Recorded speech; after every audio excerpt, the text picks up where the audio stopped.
Borneo se encuentra con nosotros, destacado economista y también exministro de Economía. Señor Borneo, muy buenas noches, bienvenido. Muy buenas noches y gracias por la invitación. Muchísimas gracias por conversar con nosotros, porque queremos de alguna manera saber, bajo la experiencia que usted tiene, cómo marcha finalmente la economía de nuestro país. Para muchos las expectativas de crecimiento dadas por el Ministerio de Economía hace algún tiempo atrás no se van a cumplir en torno a este año 2023.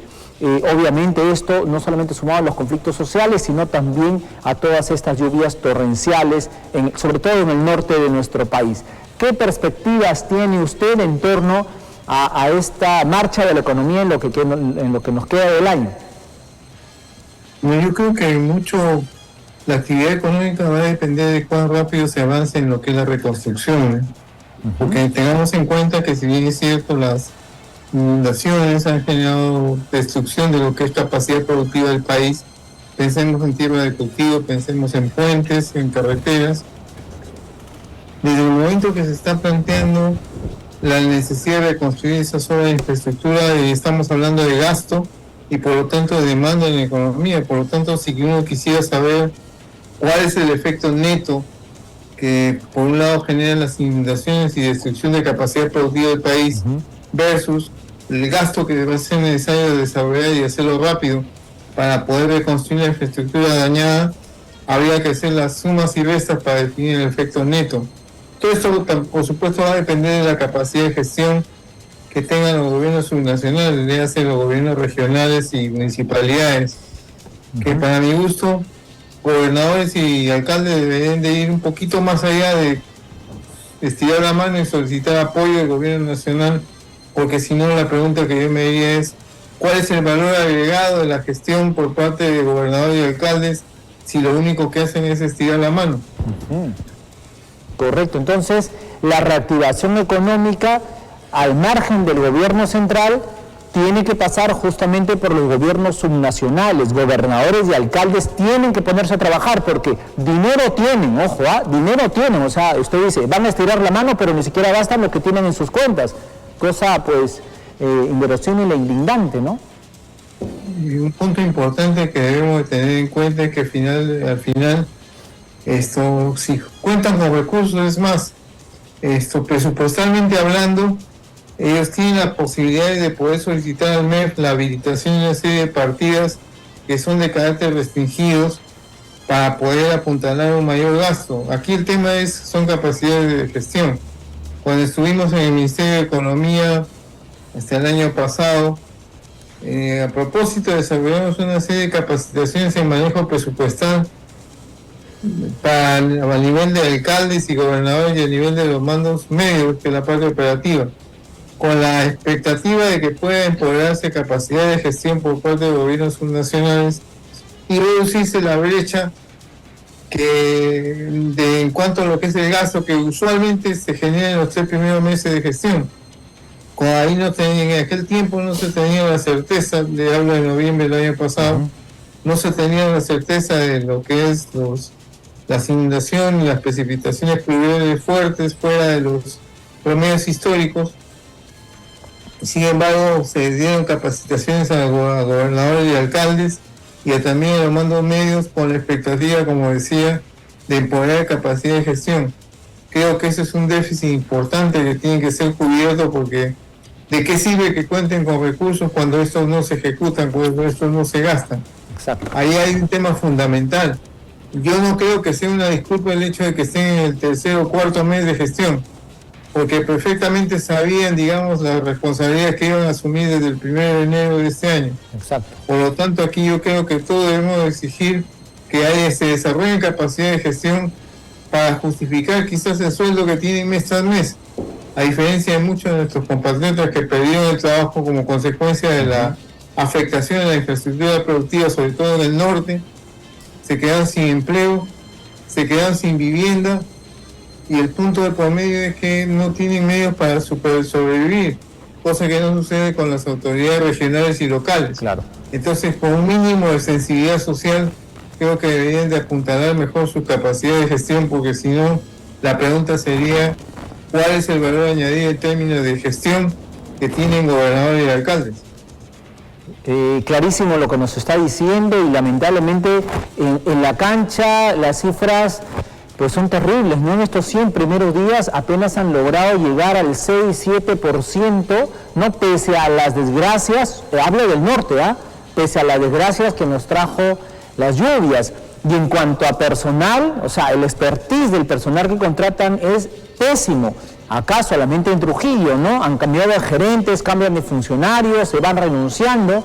Entonces, así, la ciudad de Trujillo, poniéndolo como ejemplo, o la región La Libertad y las regiones del norte, van por mal camino, pese, reiteramos, usted ha sido ministro de Economía, usted ha manejado las finanzas del Perú, pese a que tienen dinero en sus cuentas. O sea, es mentira que digan que no tienen plata. Tienen la plata, lo que no tienen es gestión y muchas veces la corrupción que también se infiltra en estas gestiones, señor Burneo. Y el supuesto negado que hubiesen ejecutado los recursos que tenían destinados para la preparación de infraestructura física, hay formas de cómo, solicitándole al MEF la habilitación de partidas que tienen carácter restringido, pueden utilizar recursos para apuntalar mejor la reconstrucción de la infraestructura física deteriorada o destruida. Es un tema de tener voluntad y obviamente, como cualquier gestor público, el gestor público por definición toma decisiones. Exacto. Y cualquier toma de decisiones implica obviamente un riesgo. ¿Por qué? Porque la toma de decisiones implica decisiones de gobierno, sea subnacional, a nivel de gobernador, de las alcaldías, que implica responsabilidad de quien las toma. Obviamente, si uno actúa de acuerdo a ley, cualquier decisión de gestión puede también implicar algún riesgo. De uno se haya un hallazgo, quizás porque no se cumplieron los procedimientos, pero el punto aquí de por medio es hacer gestión. Si, obviamente, el buscar tener riesgo cero implica no hacer nada, y eso lamentablemente es lo que creo que viene pasando un poco en la zona norte del país. La mejor cobertura del funcionario de no asumir responsabilidades es simplemente no decidir nada. ¿Y eso qué significa? La extensión en el tiempo de condiciones infrahumanas para muchos de nuestros compatriotas en el norte del país. Yo creo que por un tema de sensibilidad social, exacto. O sensibilidad con sus electores, exacto. Los gobernadores y los alcaldes deberían amarrarse los pantalones y asumir riesgos sobre la base de decisiones. No hacerlo implica prolongar las condiciones infrahumanas que tienen muchos de nuestros compatriotas en el norte del país. Clarísimo, clarísimo. Y dejar de estar quejándose y ponerse a trabajar ya en el beneficio, ¿no?, de la ciudadanía. Ahora, el gobierno central está viendo pues esta debilidad de los gobiernos regionales y locales y de alguna manera está diciendo, si ellos no lo hacen, yo tengo que hacer algo. Y ayer la presidenta Dina Boluarte ha manifestado que para reactivar la economía va a insertar 8.000 millones de soles. ¿Cómo evalúa usted esta decisión? Ojo, es dinero que va a salir finalmente de la caja fiscal. Son 8.000 millones de soles. Aquí el punto importante tiene que ver con lo que es la ejecución de recursos y la reparación de la infraestructura dañada o perdida. Eso implica reactivación a medida que estamos hablando de gasto en la economía. Estamos hablando, por ejemplo, de la compra de cemento, estamos hablando, por ejemplo, de lo que vendría a ser la contratación de ingenieros, de equipos de trabajo. Todo eso implica desembolso de recursos. La idea, por ejemplo, tendría mucho sentido que en la perspectiva de la reconstrucción de la infraestructura perdida, la contratación sea predominantemente, cuando hablamos de mano de obra de la región, mano de obra de la localidad, porque eso tiene efecto dinamizador sobre la economía. No solamente a partir de lo que es el gasto en fierro y cemento que puede hacerse en la reconstrucción de la infraestructura, sino que esos sueldos y salarios que se pagarían, digamos, a los trabajadores que participarían en estos procesos de reconstrucción, si estos trabajadores son de la zona, van a consumir productos de la zona y por lo tanto se genera un efecto multiplicativo importante en términos económicos. Eso es pensar en términos económicos de qué manera yo puedo potenciar o multiplicar los efectos reactivadores que tiene el gasto público. Insisto, la adquisición de fierro y cemento implica mayor gasto en la economía. Significa que las empresas que producen fierro de construcción y cemento van a ver aumentar sus ventas. Si eso le sumo la contratación de la mano de obra de la zona para lo que es la labor de reconstrucción o lo que es la reparación de la infraestructura dañada, estamos hablando de potenciar el efecto reactivador del gasto en la economía.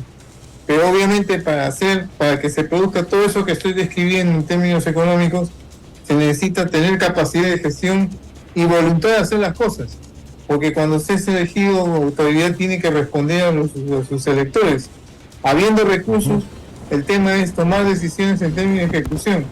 Si no, yo diría, quizás no sea muy popular lo que voy a señalar, pero si los gobiernos subnacionales abdican de esa necesidad de tomar decisiones, no va a quedar más que situaciones extraordinarias, implica decisiones extraordinarias también, y eso implicaría, por ejemplo, la suspensión temporal en cuanto a lo que vendría a ser las competencias de gasto de los gobiernos subnacionales para que sean asumidos por los ministerios y que efectivamente se produzca la reconstrucción tan anhelada por nuestros compatriotas en el norte. Ahora, eso no está tal vez ya pensándose, no también de la manera en que usted lo dice, de arrebatarle competencias, pero sí tal vez de ejecutar el gobierno central estas mega obras a través de la autoridad y la infraestructura, o sea, dejar que los gobiernos regionales se encarguen pues del camino vecinal, del puente pequeño, pero las grandes obras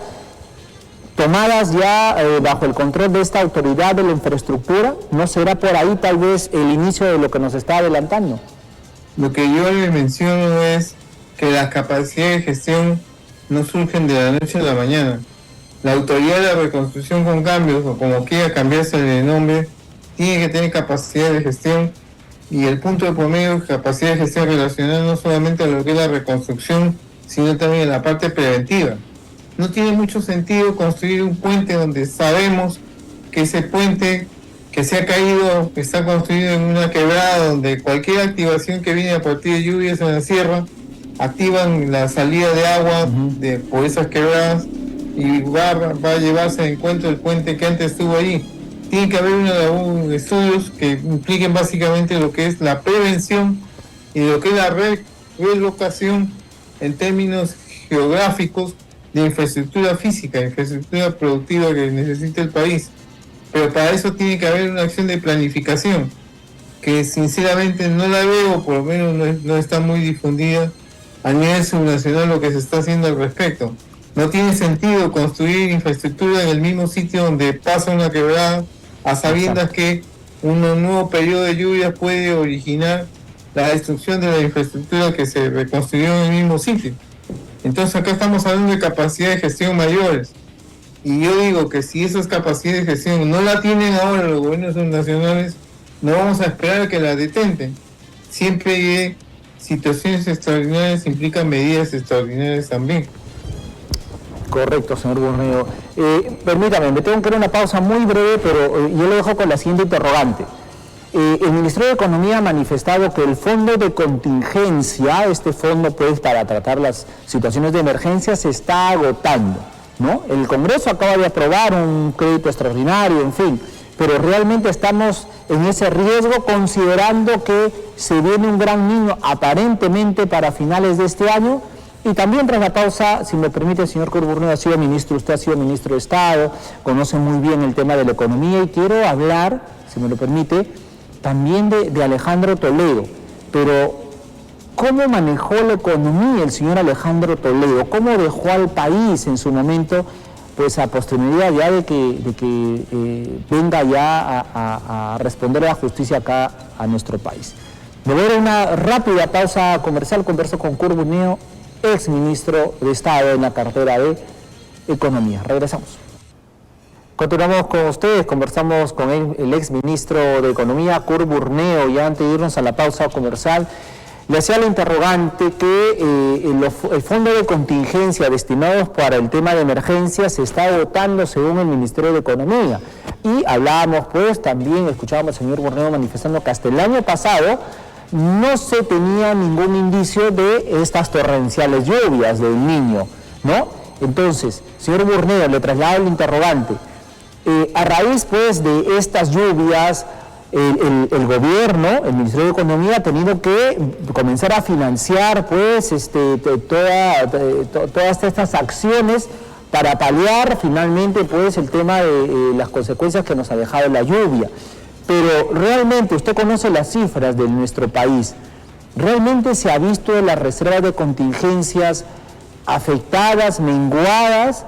¿Cómo se encuentra, cree usted, en este instante pues esta reserva de dinero? Le explico. Por definición, en el presupuesto general de la República hay una partida, una magnitud de recursos que dentro de lo que es el Ministerio de Economía y Finanzas, que se llama la reserva de contingencia. Por definición, la reserva de contingencia implica una suerte de recursos que no tienen una asignación predefinida, justamente para atender contingencias, o sea, gastos no programados, no previstos. Esa es la lógica de la reserva de contingencia. Ahora, si la pregunta es, durante estos meses hemos venido como país consumiendo parte de la reserva de contingencia, aquella que estaba destinada a situaciones de emergencia por desastre natural, la respuesta es sí. Afortunadamente la recaudación tributaria ha continuado creciendo y es por eso que usted ve que últimamente el Ministerio de Economía y Finanzas ha solicitado al Congreso que apruebe el proyecto de ley de crédito suplementario, es decir, de incorporación de mayores recursos tributarios para lo que es el gasto, para lo que es el presupuesto. La forma, así como por ley se aprueba la ley de presupuesto, las modificatorias a la ley de presupuesto se tienen que ser a través de leyes, en este caso una ley de crédito suplementario, cosa que ha estado haciendo correctamente el ministro de Economía actual, porque el crédito suplementario lo que permite es incrementar el presupuesto para poder atender estas necesidades que definitivamente son importantes. Ahora, consideremos también una cosa relevante, y es que esto es posible, esta incorporación al presupuesto nos permite, por ejemplo, pasar de lo que es el presupuesto que aprobó el Congreso, el famoso PIA, presupuesto institucional de apertura, se ha convertido, digamos, se convierte en el presupuesto institucional modificado, el PIN, como consecuencia de la incorporación de estos créditos suplementarios, que no es más que incrementos en el presupuesto que vienen a partir de mayor recaudación. Y eso me permite señalar algo que es importante. Cuando usted mencionaba, por ejemplo, la economía que dejó el presidente Toledo en su momento, yo diría más bien cómo se recibió. En el año 2001, cuando se inicia la gestión, en este caso a mí me tocó la función de ser viceministro de Hacienda, siendo Pedro Pablo Kuczynski el ministro de Economía, se tenía una recaudación mensual en términos tributarios de 2.200 millones. Y eso implica más o menos pensar en términos anuales de una recaudación tributaria de 26.000 millones de soles. Ahora, actualmente, la previsión de recaudación anual anda por los 158.000 millones de soles. Por lo tanto, estamos hablando de casi de 5 veces más. Y obviamente recursos hay, justamente porque hay recursos es que se solicita al Congreso leyes de crédito suplementario para poder incorporar presupuestos mayores recursos tributarios. O sea, si la pregunta es, ¿tenemos escasez de recursos para poder atender la emergencia? La respuesta es negativa. De lo que se trata es no solamente de ampliar el presupuesto a través de un crédito suplementario para poder aplicar esos recursos, sino que efectivamente existan las capacidades de gestión para poder hacerlo. Y eso me lleva también a una pregunta relevante que usted plantea, y está relacionado al tema de cómo se encontró la economía por el lado del presidente Toledo hacia el año 2001. Ahí no perdamos de vista, a veces la memoria es un poco frágil, pero hacia el 2001 el Perú venía de 4 años seguidos de recesión, es decir, desde el año 98 al 99 el Perú venía contrayendo su actividad económica como consecuencia principalmente de la crisis rusa en aquel tiempo. Entonces el Perú en el 2001 venía de 4 años seguidos de recesión y es donde se aplica un plan de reactivación económica hacia el año 2001, que inclusive ese plan de reactivación se había publicado en diarios a nivel nacional. El plan se tenía como título "Para salir de la crisis, plan exitoso de reactivación que se aplica en el año 2001", y eso nos permitió que desde 2012 en adelante la economía creciera ininterrumpidamente por más de 20 años, como hasta ahora.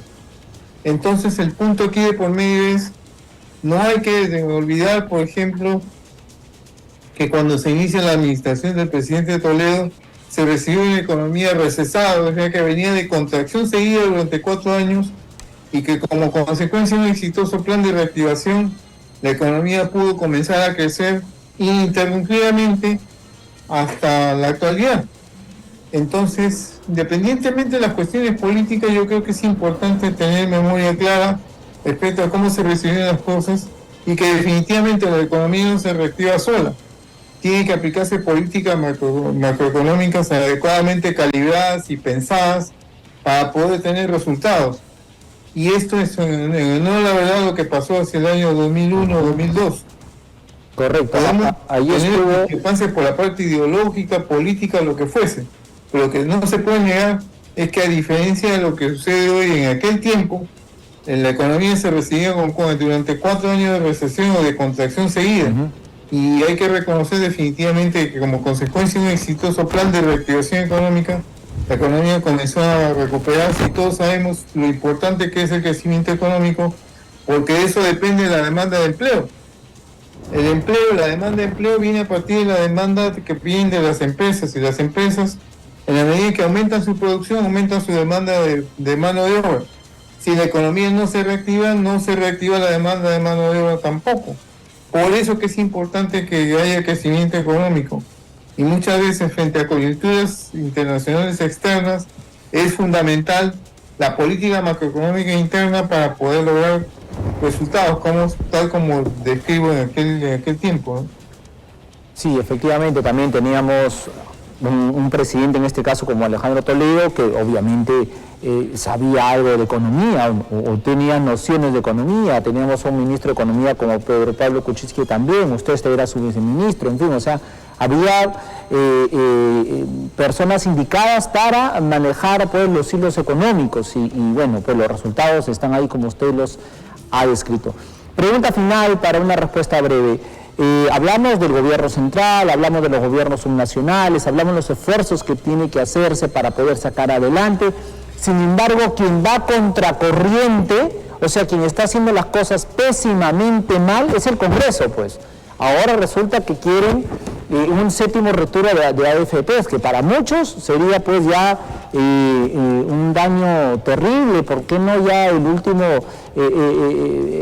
empujón que le daríamos a la economía en nuestro país? ¿Cómo lo analiza usted? ¿Cómo analiza usted la labor que viene cumpliendo el Ejecutivo? En este caso, perdón, el Legislativo, el Congreso. Mire, lo que yo le diría es: los niveles de popularidad del Congreso son tan bajos que hay el riesgo de que haya muchas medidas populistas. De verdad que vayan a contracorriente de lo que se necesita hacer en términos económicos. Para decirlo en términos sencillos, si bien es cierto la economía manejada a partir del Poder Ejecutivo, es muy importante la acción del Congreso, en el sentido que a través de leyes se puede favorecer o se puede perjudicar lo que vendría a ser la aplicación de un plan de reactivación, o por lo menos por mantener, digamos, lo que vendría a ser los equilibrios financieros básicos.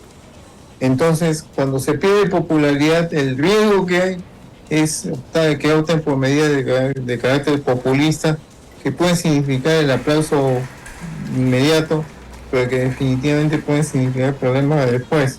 Yo creo que ese tipo de decisiones, de iniciativas legislativas, tienen que ser adecuadamente meditadas, y como economía, para la toma de decisiones se tiene que hacer un análisis costo-beneficio. ¿Cuáles son los pros y cuáles son los contras de determinado tipo de medida? Me parece, digamos, que hay acciones que está cometiendo el Congreso de la República que no van en la dirección que estoy comentando. Correcto. Señor Curbuneo, le agradezco muchísimo por estar esta noche con nosotros y haber podido analizar, y de la manera en que usted lo ha hecho, pues la marcha económica de nuestro país. Todo recae no solamente en el Ejecutivo, sino también en los gobiernos regionales y los gobiernos locales, en los gobernadores y los alcaldes, que tienen que ponerse a trabajar ya. No tienen excusa, para eso fueron elegidos. Y el Congreso también, pues, que deje de dar, como usted lo ha dicho, medidas demagógicas. Señor Borneo, muchísimas gracias. Buenas noches. A ustedes, muchas gracias, buenas noches. Muchísimas gracias, hasta cualquier otro momento.